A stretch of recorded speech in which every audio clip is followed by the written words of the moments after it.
ठीक है ये कितना साल का पेड़ है सर ये 69 ಆಗಿಲ್ಲ ಈಗ 8 ವರ್ಷ 10 ವರ್ಷ 8 to 10 years 8 to 10 years this is live up to 50 years 40-50 years 50 years Good morning everyone and welcome back to my YouTube channel. लोगोफोर आं दा दंफैयो शिमगा सिटी।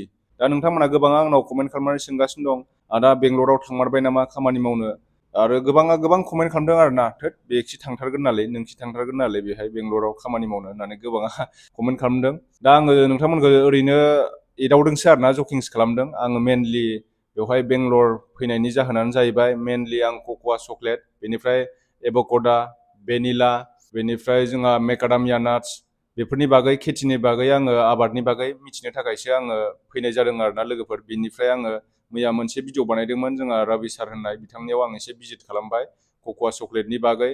जोंहा आसामावथ' कक'आ चकलेटआ बयनियावबो जागासिनो दं, गोबाङा आबाद खालामदों। दा किसुमान खोथाफोर मिथिनो गोनां जोङो दङ। दा बेनिखायनो आङो बेहाय फैनानै किसुमान एक्सपिरियेन्स लानो होननानै फैनाय जादों। दा गोबाङा जोंनि आसामाव खेथि खालामनानै प्रडाक्टखौबो मोनबाय। दा प्रडाक्टखौ मोननानै जों फिथाइखौ थायनायनि उनाव जोङो बबेहाय मार्केट खालामगोन बबेहाय फानगोन नैबिनि बागै गोबाङा नलेज होआखै आरोना। दा बिनि बागै जों मार्केटखौ मोजां मिथियाखै। दा ओरैनो गावजों गाव बेबायदिनो गोदान फिथाइ थायनाय ना केरलानि बिहरमारनाय माने भिडिअआवल' खायफाया केरलानि बिहरदों होननानै फुलि जागायनानै फाननानै माने ओरैनो बेबायदि फानगासिनो दं आरोना। दा बेनिखायनो आं एसे नलेज लानो होननानै फैनाय जादों। जोङो बिफां गोरलैनि फुलिखौ लानाया मोजां ना फुराना बिफांनि जोलैखौ लानाया मोजां। दा बिनि थाखायनो आं फैनाय जादों लोगोफोर। केरलानिफ्राय बिहरदोंसो होननानै केरलानिफ्राय अर्डार खालामनानै बिहरदों होननानै फिथाइखौ जावैनानै फानगासिनो दं। दा बेफोरखौथ' जों मेगनजों नुवाखै नालाय ओंखायनो आं मेगनजों नायनो थाखाय फैनाय जाबाय आरो बे जायगासिम। दा बिफाङाबा मेचर नंगौना नङा, सोरनाबा सोरनाबा बिदिनो थाइजेननाय बिफांखौबो फुलि जावैनानै फानो होननाय आं खोनादों आरोना। आंथ' थांनाय जायाखै नालाय। दा थाइजेननाय बिफांफोरनिफ्राय मोजां जोङो फिथाइ मोनगोन ना मोना, मोजां प्रडाक्ट मोनगोन ना मोना, नैबेखौबो जों साननो गोनां। दा बेसेबां गोबावसिम जोरगोन बे दंफाङा। दा लोगोफोर जोंनि आसामाव बयनावबो गय बागान, लबार बागान, साहा बागान दं हिसाबै जों बयबो खेथिखौ खालामनो हायो आरोना। बेखौ ओरैनोथ' जोंहा मिनिमाम 450निफ्राय लानानै 300, 1000, 2000सिम गाहाम थाङो बाटार खालामनानै जुदि नोङो मेसिनाव उननानै फानोब्ला। आं सासे सारनियाव थांबावगोन दिनै। आङो रबि सार होननायनियाव थांगोन। मैया बावै नोंथांमोना भिडिअ नुदोंमोन। बिथांनियाव थांगोन आरोना आङो। बिथांनिफ्राय एसे एक्सपिरियेन्स लागोन। दा जायफोरनो फुलि नांगौ नोंथांमोना आंनिफ्राय अर्डार खालामनो हासिगोन आरो आं बिनिफ्राय लानानै थांगोन फ्लाइटआव डाइरेक्टलि। नोंथांमोना भिडिअनि गेजेरजों नुखादोंआनो, ब्लगनि गेजेरजों। दा नायलांबाय थाबानो जाबाय नोंथांमोना, आं आपडेट होलांबाय थानो नाजागोन। दा नायलांबाय थादो नोंथांमोना। आं शिमगानिफ्राय दायो हटेलनिफ्राय ओंखारलांसै। लोगोफोरजों दा नै शिमगा टाउनाव बेरायबाय आरोना। टाउनाव एसे थाबायग्लांदों। ओमफ्राय टाउननिफ्राय थाङै थाङै थांनानै गामियावसो थांनांगोन नालाय। बेनो आरोना लोगोफोर शिमगा सिटिया, शिमगा टाउना बेनो। कर्नाटका स्टेट। डेन्जार गोजान फैबाय जों बेंगलरनिफ्राय। बाब बुंनाङा आरोना, ओरैबायदि गोजान। दा थांगासिनो रबि सारनियाव थांफिनगासिनो। मैया जोङो मोनासो मोनफैदों नालाय मोजां भिडिअ लाजोबनो हायाखै। फिथाइखौबो लाना फैखानोसै। ओमफ्राय आरो बेखौ लानानै आरो सासे सारनियाव थांबावनांगोन। 300 किल'मिटार थांबावगोन बेनिफ्राय। बेंगलरनिफ्राय 600 किल'मिटार जाहैयो। दा 300 किल'मिटार थांबावगोन बेनिफ्राय फिथाइखौ लानानै। बै मोनसे सासे सारनियाव बांसिन एक्सपिरियेन्स दं आरोना, बिनियाव थांगोन। 50 बोसोर फुराना जानाय दंफां दं बिनियावबो थांगोन जोङो। लोगोफोरजों दा माने रुमनिफ्राय ओंखारबोबाय आरोना। फुंनि ब्रेकफास्ट खालामनानै लाग्रोनोसै। ब्रेकफास्टआव दङ जोंहा मा दंथाय जोंहा दैमालुआसो मिथियो। बे जाबाय भेजिटेबल पालाव, रायता आरो जाबाय मस्ला वड़ा, ओमफ्राय बिथिंजाय साम्बार, नारेंखल चाटनि। फुंनि जाना लाग्रोनोसै।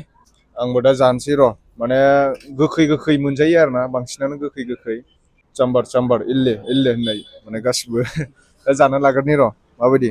लोगोफोर आं दा नै ब्रेकफास्ट खालामनो नागिरदों आरोना। ब्रेकफास्टआव जोंना मा दं नै। आंथ' मिथिला बेखौ। बिरियानि ना मा होनो, बिरियानिथ' नङा बियो। गोबाब टेस्टि होमबाबो। ओमफ्राय नैथिं दं बेखौ मा होनो,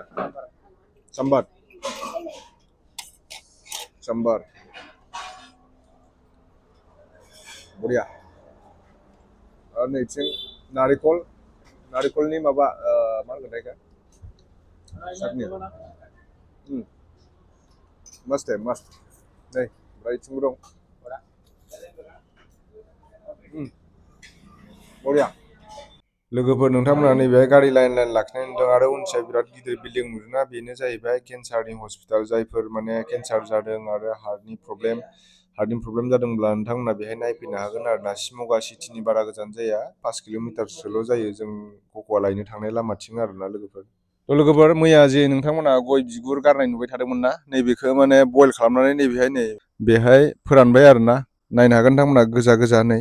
बिनि दामा 1 किल' प्राइस 700 ना सार?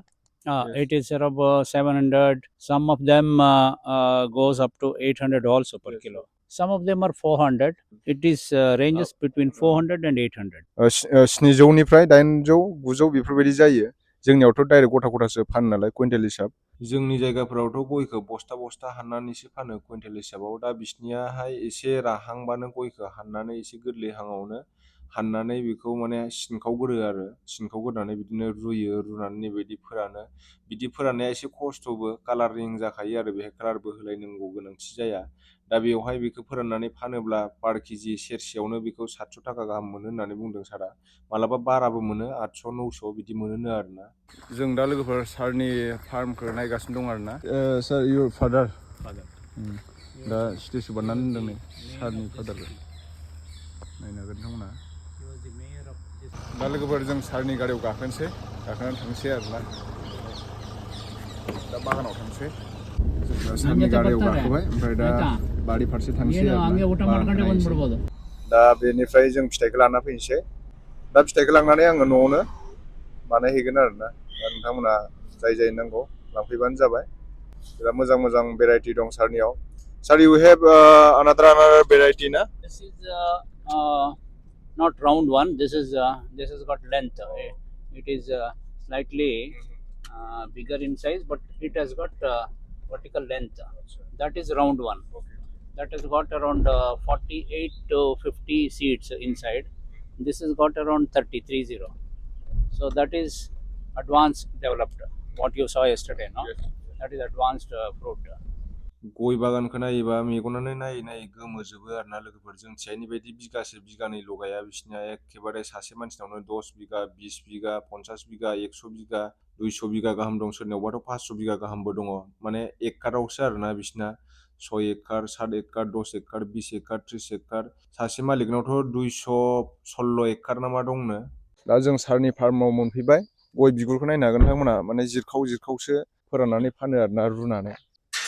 सारनि गुबुन मोनसे फार्माव जाहैबाय फार्म एक्सट्रा एक्सट्रा गोजा। नैबो दङ ब्लेक पेपार, गलमरिस गोजा, गासिबो गय बारियाव। मोनसेल' खेथि खालामा आरो ना, चक्लेटजों लोगोसे गलमरिस, बेनिफ्राय कफि, जाय कफि साहा लोङोना। 2 years and 3 years. दा जायफोर एभाकाडा होननानै मिथियो, नैबेनो आरो ना एभाकाडानि दंफाङा। दा फिथाइया थायखांजोब्बायनो, हारभेस्टिं खालामखांबाय, खानानै लांखांजोब्बाय। एभाकाडाखौ नायदो। दा सारनियाव दंना गैया फुलिखौ, दंबा लाना थांसै आङो। नहीं अंदर नहीं, कोई नहीं है। हाँ ठीक है। ये कितना साल का पेड़ है सर ये 10 ವರ್ಷ ಆಗಿಲ್ಲ ಈಗ. 8 ವರ್ಷ 10 ವರ್ಷ 8 to 10 years. 8 to 10 years. जों दा राबि सारनिफ्राय माखासे कक'वा फिथाइखौ लानानै नै दा थांगासिनो शिमगा सिटि फारसे। शिमगा सिटिनिफ्राय आरो सासे सारनियाव थांबावगोन आरो ना। बै सारनियाव बांसिन एक्सपिरियेन्स दङ, आं जायनाव थांगोन बिनियाव माने 50 इयार्सनि बारा बैसो जानाय दंफां दं। दा बेखौ लोगो हमनो थांगासिनो दं आङो। बेनिफ्राय शिमगानिफ्राय जों दा पुट्टुर थांगोन आरो ना। बास स्टेन्डसिम दोनहैसिगोन सारा, जोंखौ दायो गावनि गारिजों लांगासिनो दं नै। सर ने हमें ड्रॉप किया है, तो बहुत बहुत थैंक यू सो मच सर। बहुत अच्छा लगा आपसे मिलके। तो सर अभी देर हो रहा है, पूजा जाएंगे ना अभी, पूजा करने के लिए। ठीक है सर, नेक्स्ट टाइम मिलेंगे। दा जों थांसै पुट्टुराव। जों दा नै शिमगा सिटिनि बास स्टेन्डआव फैलायबाय। बास स्टेन्डनिफ्राय जोङो टिकेट दाननानै थांनोसै पुट्टुरसिम। लामा दारैनो गासिबो कफि साहानि आबाद गोजा आरो ना लोगोफोर। नोंथांमोना जे दखानफ्राव कफि साहा लोङोना, बे कफि साहानि खेथिखौ बेवहाय बिराद खालामदों आरो ना बिसिनि मानसिफ्रा। दा नोंथांमोना नैबे दंफाङाव गोजौआव हाग्रा मानलानाय बेन्दों बायदि नुदों, बे बेन्दों बायदिया गासिबो ब्लेक पेपार गोजा। गलमरिसनि बागान गोजा आरो ना, दंफां सायावसो मानलायो नालाय बियो, फाथै बायदि मानलायो। गय दंफांफ्रावबो नोंथांमोना गायनो हायो गोसोब्ला।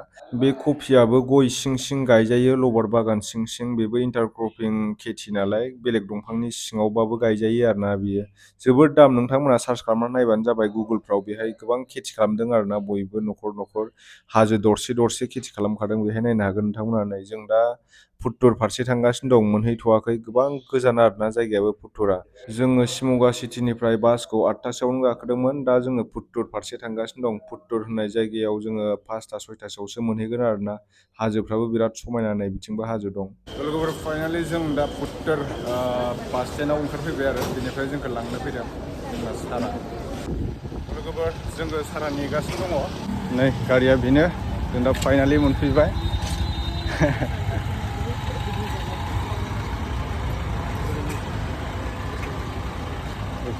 नै बेखौला जों दा मोनफैबाय पुट्टुर सिटि दा नै नोंथांमोना नायनो हागोन जि मोजां समायना मन्दिर दं बेहाय नै टेम्पोल पुट्टुरनि बिराद बरिया सारा जोंखौ ड्रप खालामबाय आरोना मन्दिरखौ नाय नोंथांमोना जोबोद समायना लोगोफोर फाइनालि जों दा रुम मोनफैबाय आरोना सारखौबो लोगो मोनबाय दानि बावै जों बैहाय मन्दिर खाथियाव लोगो हमनाया बेनोमोन दा बेनावनो थांगोन 50 बोसोर फुराना बेनाव गावस्रा बिफाया गायलांखानाय दंफां दं आरोना गावस्रा बिफायाबो दङ गावस्रा बिफायानो गायजेनखानाय बे दंफांखौ कक'आ चक्लेटनि बिफांखौ दा बेनाव माने कम्पानिबो दं आरोना गावनो न'आव फिसा कम्पानि खुलिनानै लादों बियो दा माखासे चक्लेट बानायनानैबो फानो बाटार बानायनानैबो फानो बेखौ नोंथांमोना देखायगोन आङो बेनाव बांसिन एक्सपिरियेन्स दं आरोना दा बेनाव थांनानै आङो माने फिथाइखौ लानानै थांगोन फिथाइखौथ' आं बारा बुरजा लांनो हानाय नङा नालाय 30 केजिल'सो फ्लाइटनि अजना माने फ्लाइटआव 30 केजिसिमल'सो एलाउ दङ दा एक्सट्रा फैसा होबावनांगौसो 30 केजियाबो माने